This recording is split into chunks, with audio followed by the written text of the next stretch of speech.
What's going on, everybody? How you guys doing today? Today is June 22nd, 2023.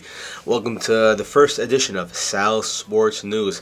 I'm your host, Salih Hamdan, aka Big Sal, aka Sal. Welcome to Sal Sports News, everybody. First topic we're going to talk about is basketball. My favorite sport I fell in love with. Now, the first thing we're going to talk about is the Chris Paul trade. Chris Paul, they're basically treating him like a scrub. I don't know why they're treating him like a scrub. They shouldn't be treating him like a scrub. One of the greatest point guards of all time. One of the greatest assist leaders of all time. Come on, they have to be treating Chris Paul better. I don't understand why they're giving him this much disrespect. Chris Paul, they're supposed to give him way more respect than what he is, because they're just throwing around like he's some old dude. Honestly, I mean, you look at it. The last starting this year, the last 5 years, from Houston to Phoenix to Washington from Houston to Oklahoma to Phoenix to Washington for like a couple of days, then right back to right back to the Warriors today. That's 5 teams in what, 5 years? That's 5 teams in 5 years. That's crazy. I mean, he didn't play Washington, but still, for a brief stint, he's been just thrown around like he's nothing. They forgot about his career with the Clippers. They forgot what he did with the New Orleans Pelicans when they were the New Orleans Hornets. They're treating this guy like a bona fide scrub. But what Washington traded for him, though, they traded for him for a couple picks in 2023 and Jordan Poole. Everybody knows what's happening with Jordan Poole, the situation that's going on. And he's a little cuckoo in the head. He got that big money. Spent $500K with Ice Spice. We ain't gonna talk about it. Draymond basically punched him out and made him a wizard. I mean, that's what I think, but honestly, it is what it is. But what I think right now with this Chris Paul trade, it's either it's going to work so good or it's going to work so bad. There's like no in between with it. The way I'm thinking with Chris Paul is, in my opinion, I still think he should still be starting. Chris Paul as a point guard is one of the greatest floor generals of all time, one of the greatest point guards of all time. To me, I look at him like another Rajon Rondo type, better than Rondo, no pun intended still. Those two guys right there are one of the greatest floor generals in NBA history. Rajon Rondo and Chris Paul. They know how to move the floor, they know how to make the plays better, they know how to make the players play better. They are one of the greatest generals of all time. Something I will say about those guys is, again, they make their teammates better around them. They know how to make plays. They elevate the floor. You only see so few players like that in NBA history that know how to raise the floor for their teammates to succeed. And Chris Paul and Rajon Rondo, again, all due respect for them, they've been doing that their whole career. No matter where they went, no matter what happened, they've been making players around them better. They've been making the teams around them better. Again, Houston Rockets, for example, they almost made the finals in 2018 if he didn't get hurt. Oklahoma made the playoffs with him in 2019. They were a team everybody written off, but Chris Paul elevated that status. He made the finals with a Phoenix team that was up and rising right after 2020 over the COVID incident in the bubble. He rose that team. He elevated them. Besides Booker and the role players, he elevated that team's status. Chris Paul's been doing a lot. I don't know, and again, I don't understand this disrespect we're having for him, acting like he's just a scrub or nothing.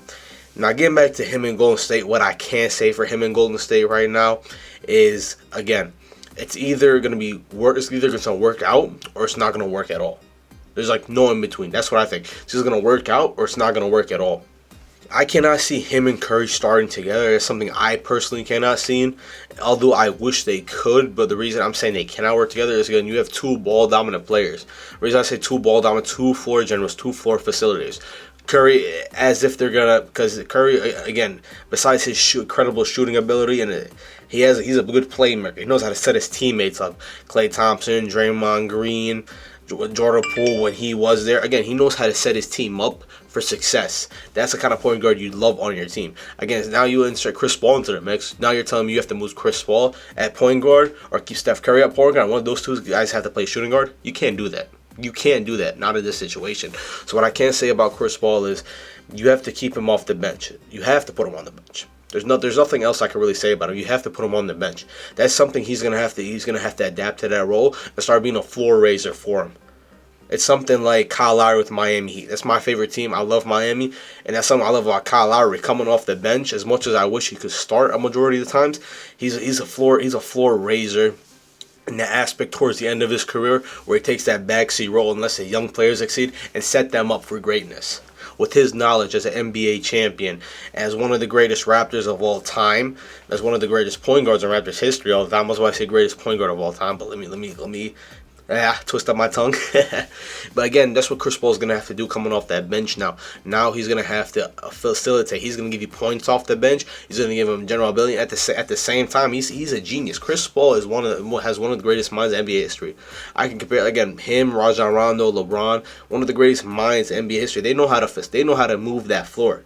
They recall players. They know how to put players in situations to succeed. Very few basketball players have that ability. That's something you need in your point guard. That's what I understand. The next topic I'd like to talk about is the Marcus Smart. Now, what I think what Boston did is, again, to me, the utmost disrespect what they did to Marcus Smart. Marcus Smart, one of the greatest Boston Celtics of all time. Marcus Smart, your 2021-2022 Defensive Player of the Year. One of the greatest Boston Celtics of all time. He's a defensive piece, a locker room presence. That's something you can't just move on with. That's something, honestly, to me, you can't move off with.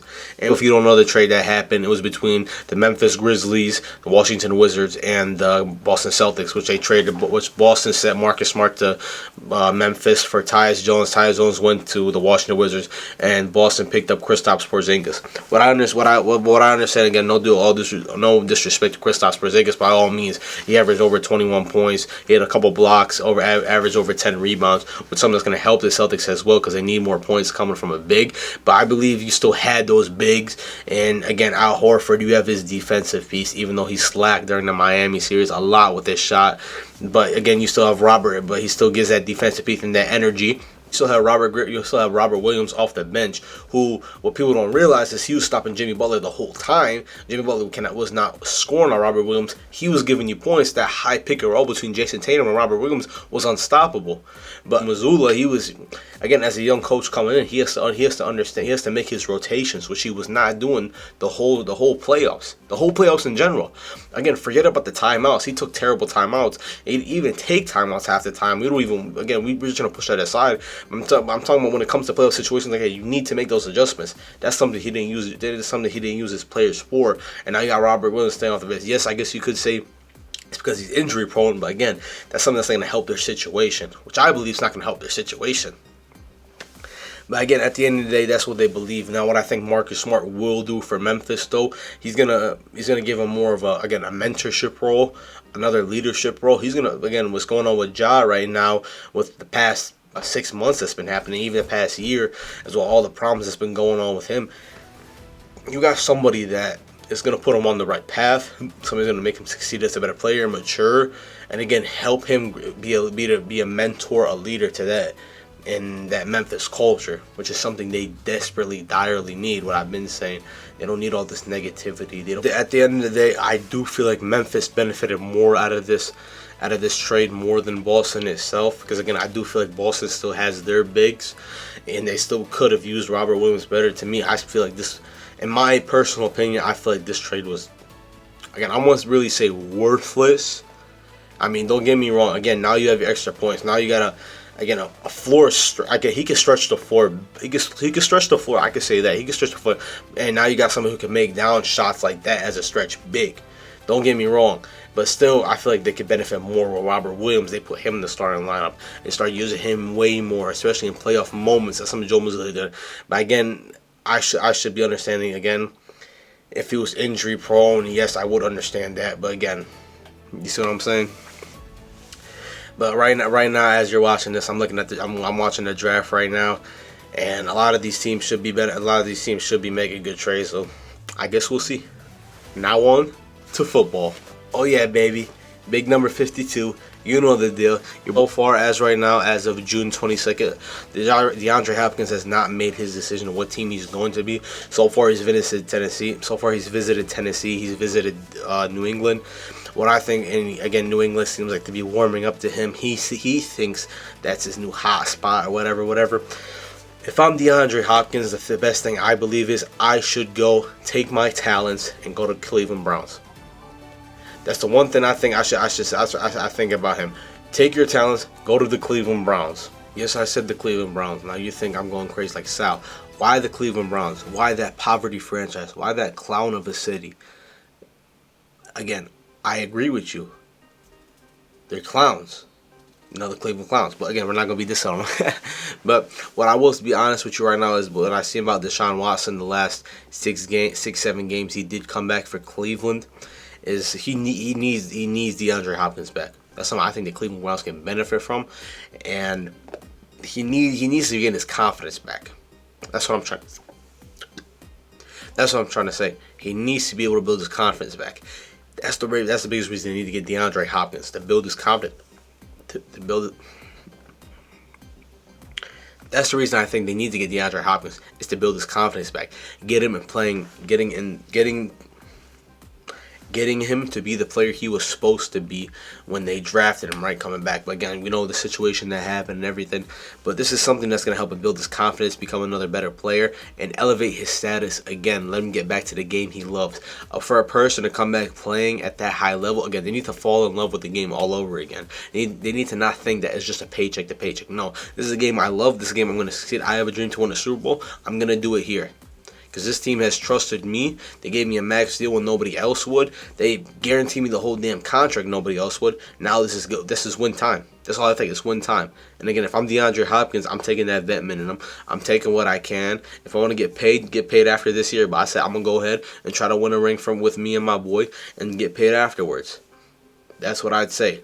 Achieve the impossible, because they can. Especially in this stacked conference of the AFC North, they perfectly can. I promise you they can. That's all we can say.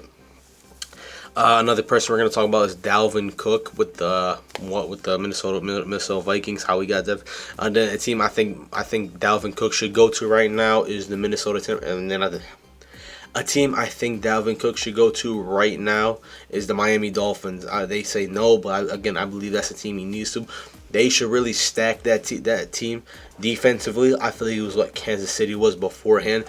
What people got to understand about Kansas City is they have one of the best offenses in the league, if not the best offense in the league. Their defense is, again, above average at most, but they do better when their offense does better. They feed off that energy off offense. So Mahomes throws a touchdown, they're going to get in that, says, okay, yeah, we're up, we're ready, let's go. They get locked in. That's what I think how Miami's defense works as well. They feed off the energy of the offense. When offense is good, they're going to do good. When offense doesn't do as good or below, they start to fall off. They start to feel the pressure, and the pressure crumbles them. But you stack up that offense, now you got Waddle, Tyreek, their tight end, that white boy at tight end, he's real nice. I forgot his name, but he's real nice. And you insert Dalvin Cook into that rotation, especially with Tua now, and they beef up that offensive line. It's over. It's over. Tua will be running that league. It will be an offensive monster. That's what I believe. It will be an offensive monster. That's something I think that's gonna make him a better player. It's gonna make Miami have a deeper run in the playoffs. That's something I believe is going to elevate that team's status, especially in this current era of the NFL, where teams are getting better and better and better. They're getting way better and better. This wasn't like 10 years ago where everybody was a scrub. No, everybody's getting better and better. Hell, the Jets are contenders now. The Jets are basically contenders. And when's the last time you heard that? You heard that when they had Mark Sanchez.